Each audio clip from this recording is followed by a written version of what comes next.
It was a quiet evening when Alex's world fell apart. The dinner he had painstakingly prepared sat untouched on the table. His fiancée, Clara, sat across from him, avoiding his gaze.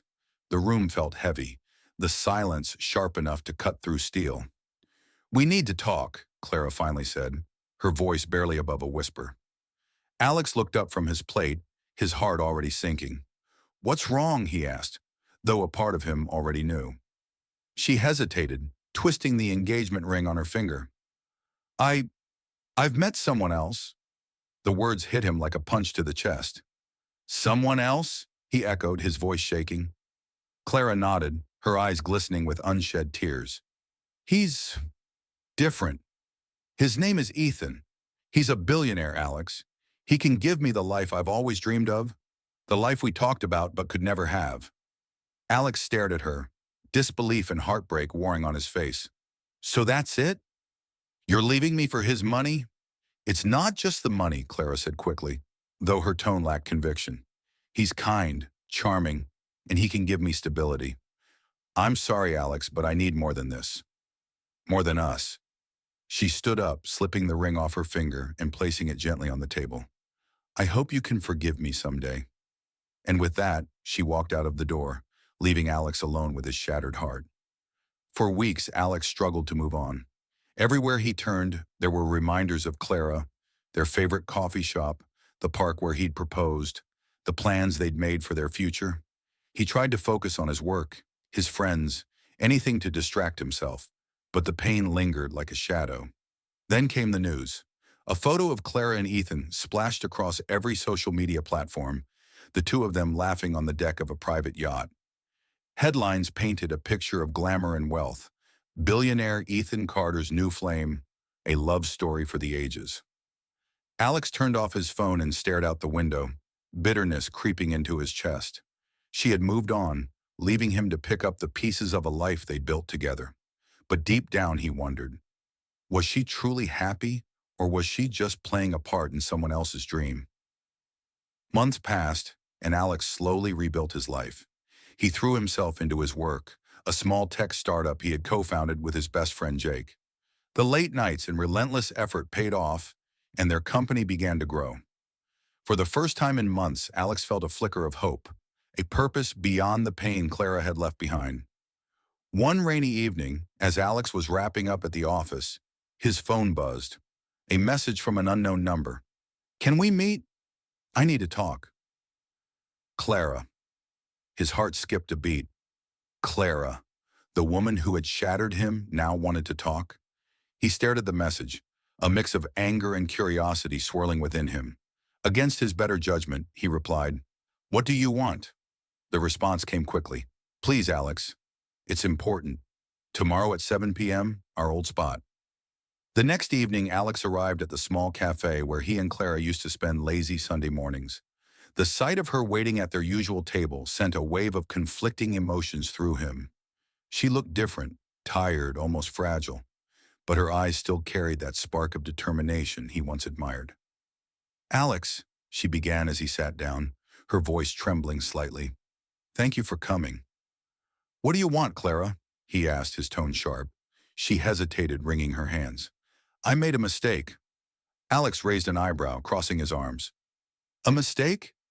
"I thought Ethan was everything I wanted," she admitted, her voice cracking. "The yachts, the parties, the lavish trips. It was all so glamorous at first, but it was a facade. Ethan, he's not who I thought he was." Alex leaned back, his expression unreadable. "What happened?" Clara sighed, her gaze dropping to the table. "He's controlling, manipulative. Every decision I make has to go through him. I can't even go to the grocery store without his approval. And when things started to fall apart between us, he made sure I knew how easily I could be replaced." Alex felt a pang of sympathy, but quickly suppressed it. "And now you think you can come back to me?" Clara's eyes filled with tears. "I don't expect you to take me back, Alex. I needed to apologize. I needed you to know that I was wrong. I chose the wrong person." For a moment, Alex said nothing, his mind racing. Here she was, the woman who had left him for a billionaire, now admitting that the grass wasn't greener. but the wounds she'd left behind hadn't healed, and he wasn't sure they ever would.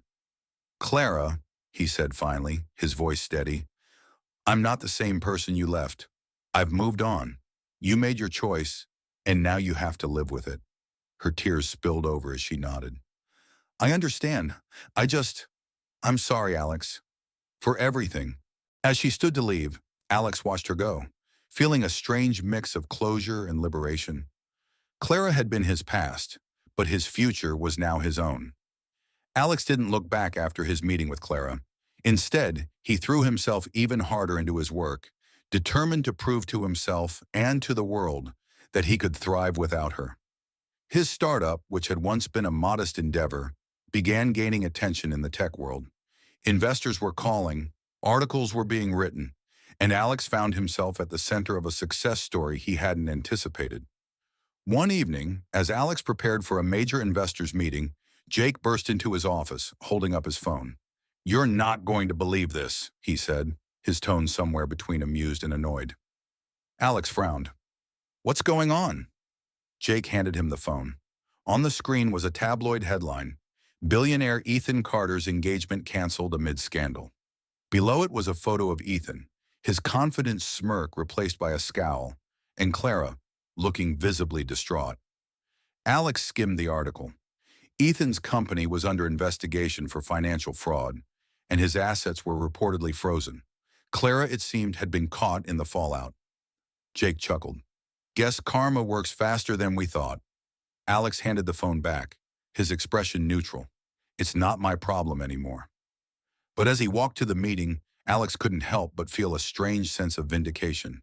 The man Clara had left him for had proven to be the exact opposite of what she'd hoped for.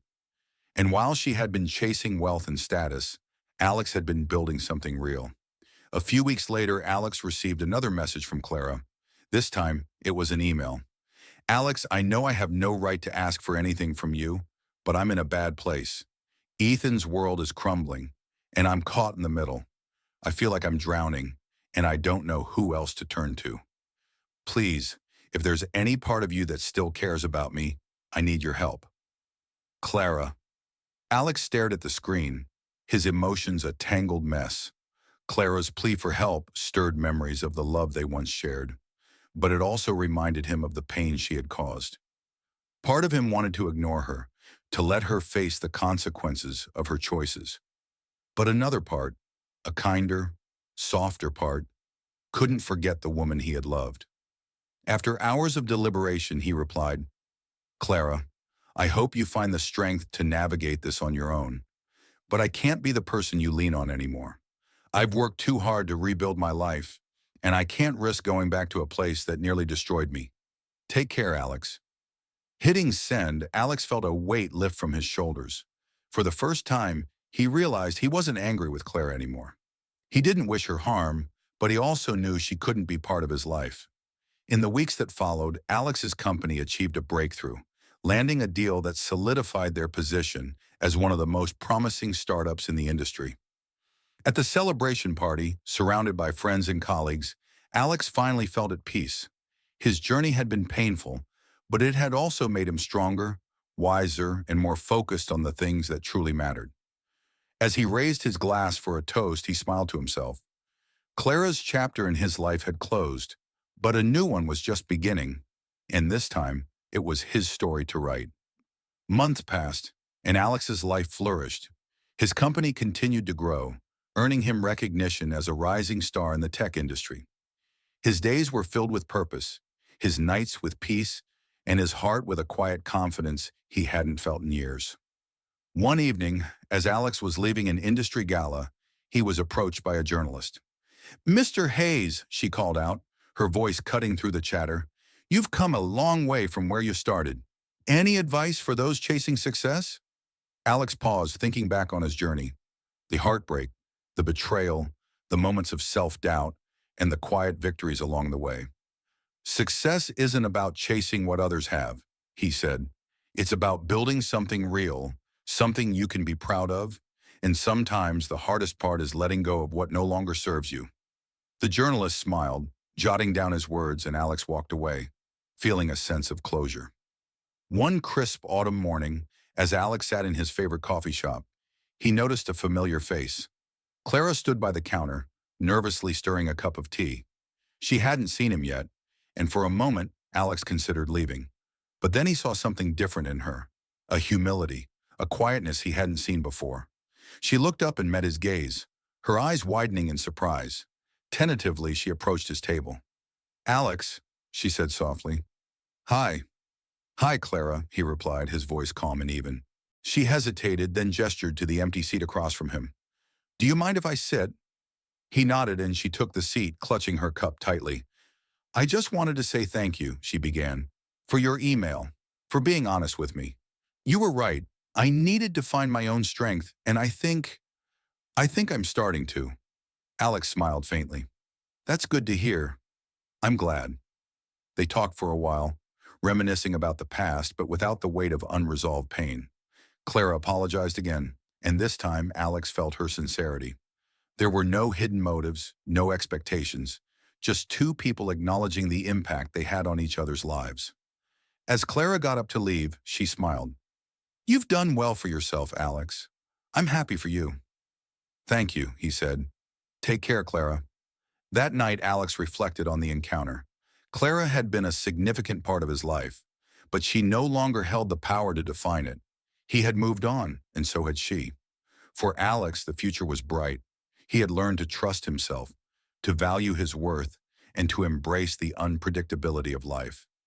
As he stood by his office window, looking out at the city lights, he felt a deep sense of gratitude, not just for his success, but for the journey that had brought him here. Because in the end, every heartbreak, every challenge, and every decision had shaped the man he had become.